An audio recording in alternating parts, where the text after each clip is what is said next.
Well, hello and welcome to our presentation on redesigning a transatlantic fellowship program. We are excited to be part of the virtual mini conference on best practices for teaching and engaging students during the COVID-19 pandemic.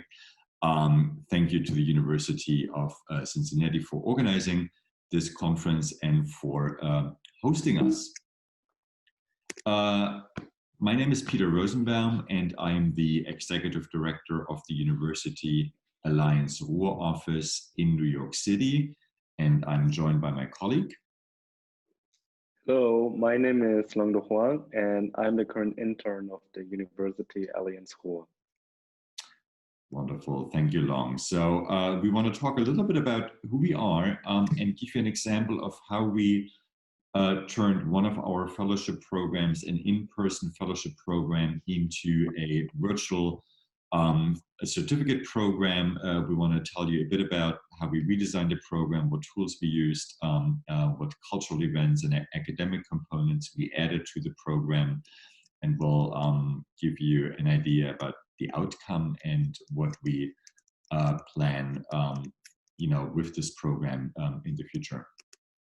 Let me tell you a little bit about who we are. The University Alliance Ruhr is a regional consortium of Ruhr University Bochum, TU Dortmund University, and the University of Duisburg-Essen in Germany's Ruhr Valley in the western part of Germany.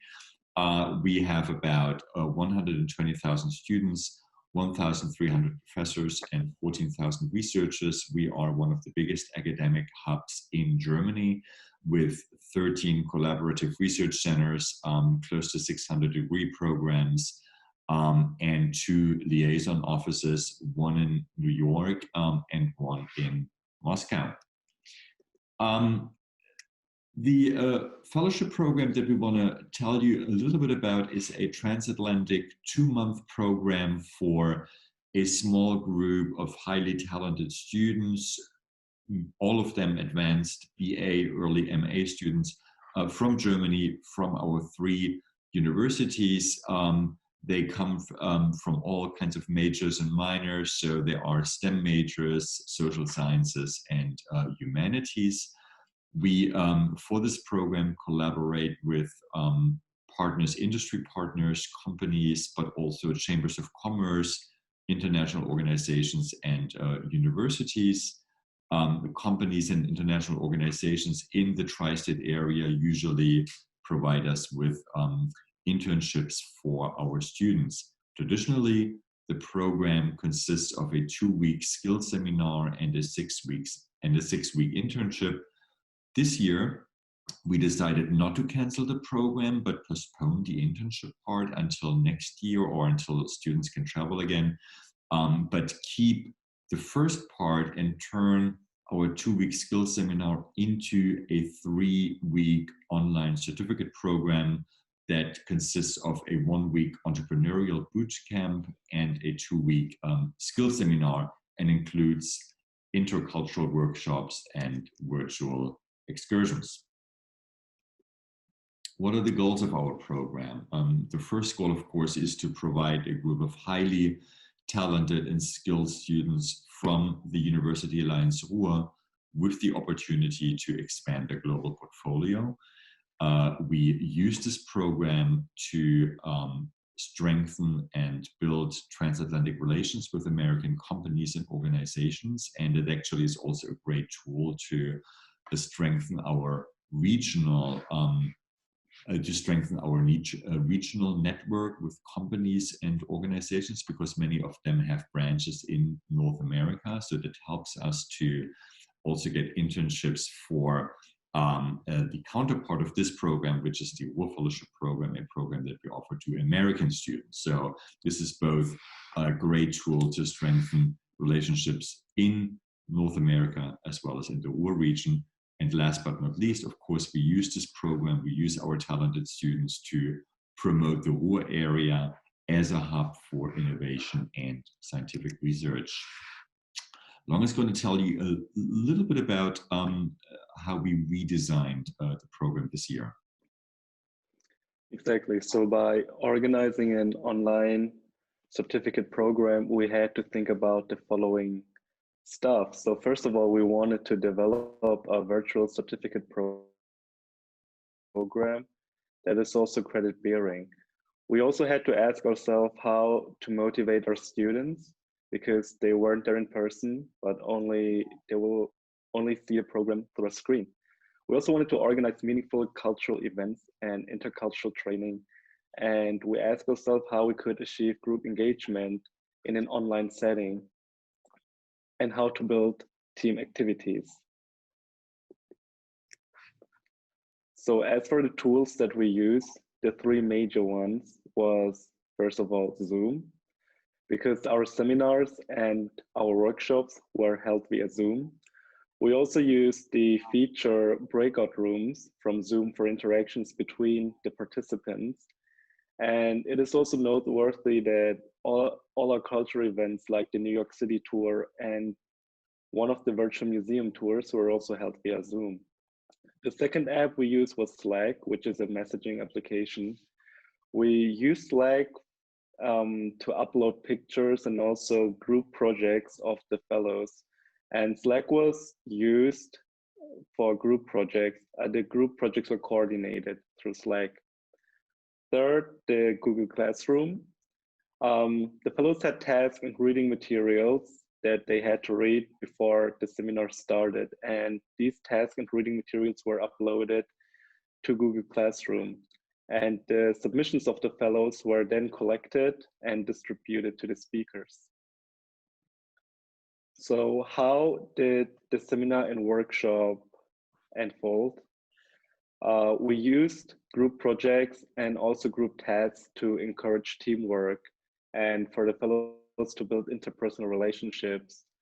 For example, there was the live case work block where the fellows had to do some consulting for a company.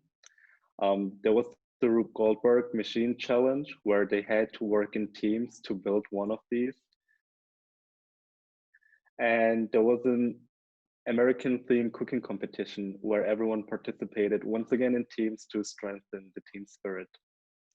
And if I may add, the cooking competition was a lot of fun. So Long, my colleague, came up with really interesting regions, and we created 3 or 4 teams of with our fellows, and they created regional dishes and turned their cooking experience into short films. So there was a lot of fun to do with them. Some of the workshops that turned out to be particularly engaging and rewarding were a Design Your Life workshop, which is kind of, which was an introduction to design thinking and how to apply design thinking ideas and principles to planning your career. We had workshops with a very practical focus, like how to write an American resume, how to negotiate in English, how to build your personal brand, and make a good elevator pitch to introduce either your research or yourself or your product. And of course, we also had a career counseling session on how to build your global network and global career. Long is going to tell you a bit about our cultural events. Yes, so for the cultural events, which was really important to us, as I just said earlier, we found that there were many virtual offers. So we had a private virtual tour through both the Metropolitan and the Tenement Museum. And you can see on the picture that the Tenement Museum actually used like little short films, and they filmed through the hallway. Well, basically they told the story of an immigrant family, and they used documents, and they showed, it was like a live house tour through the family's home, which was really interactive and really interesting to see. We used cultural team challenges to encourage the team spirit. And there was the cooking competition, as we just talked about, where you can see it on the picture as well. And we used the city tour, an online city tour with an actual city guide for, you know, just a little online New York experience.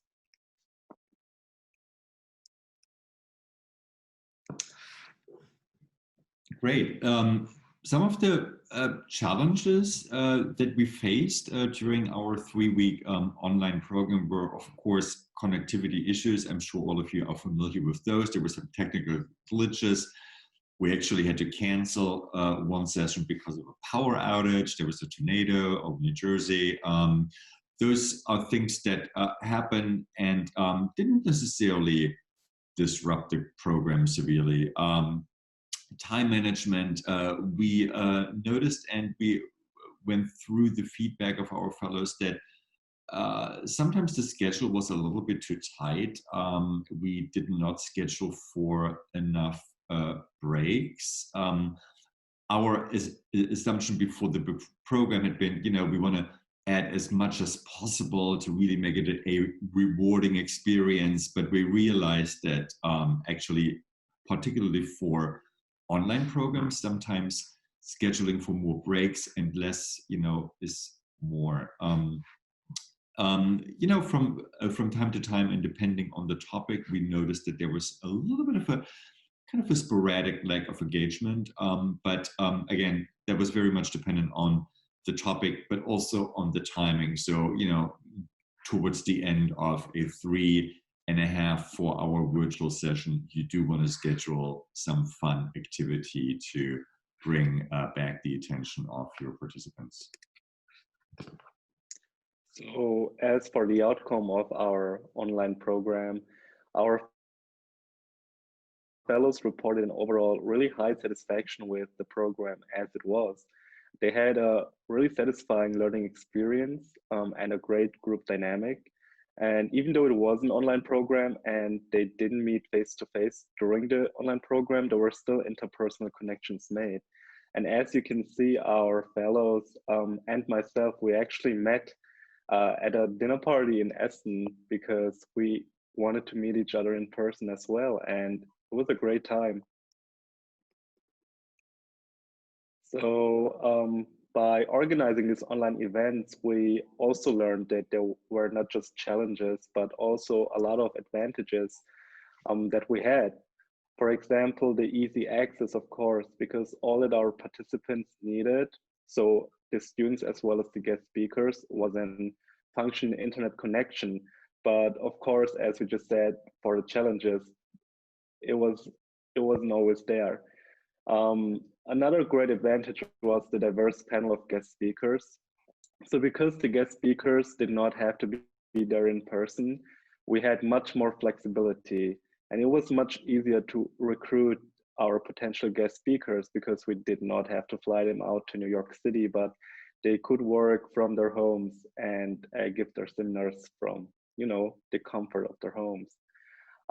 There are endless online possibilities. So all the applications that I just introduced to you earlier were free.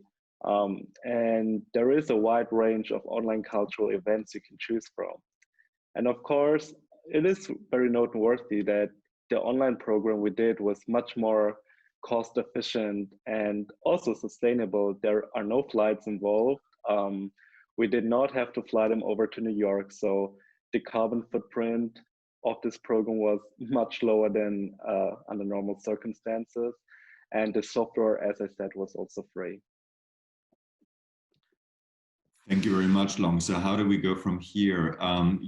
We of course realized that, the online program can never replace an in-person program.